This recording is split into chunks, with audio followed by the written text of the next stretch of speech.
I'm eating a little more of my Twix bar.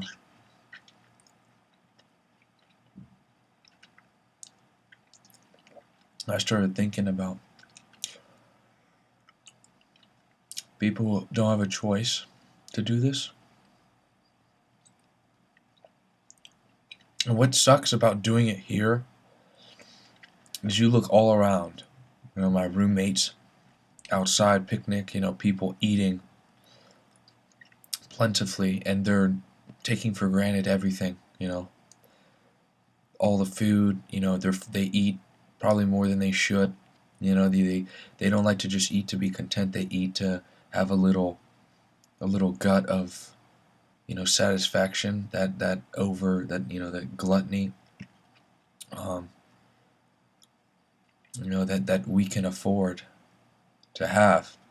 And I think that's wasteful because the human body doesn't need um, as much food as we usually put into it. And I just think it's really messed up,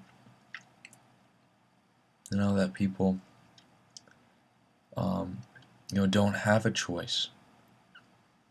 And the people who do have a choice don't even think about what it would be like to not have the choice. They don't, it's not part of their world.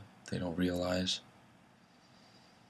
what it means to have that freedom to eat. Um, so yeah, my perspective hasn't changed. It just got richer, I guess. I kind of, because this really sucks. And I think I got a lot of food for the money I put down. Um, and I think people can live off less, or they're not, but that they have to. They have they don't have the choice. They have to. That you know bothers me.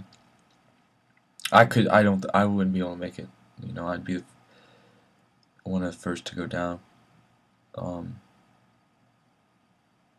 it's not easy. It's tough on your body.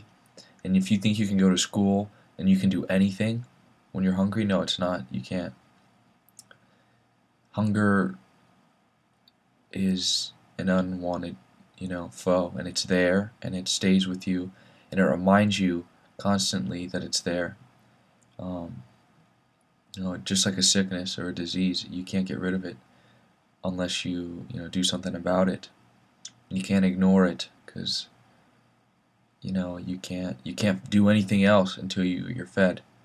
So, being a chemical engineer, I kind of I'm taking some biochemistry classes and starting to understand physically what's happening, and it bothers me a lot, and it's scary, to think what the body does to make up for not eating. Um, Prepares for goes in survival mode. Um,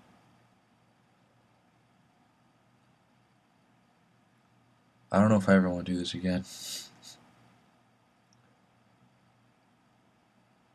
I'm not feeling great right now.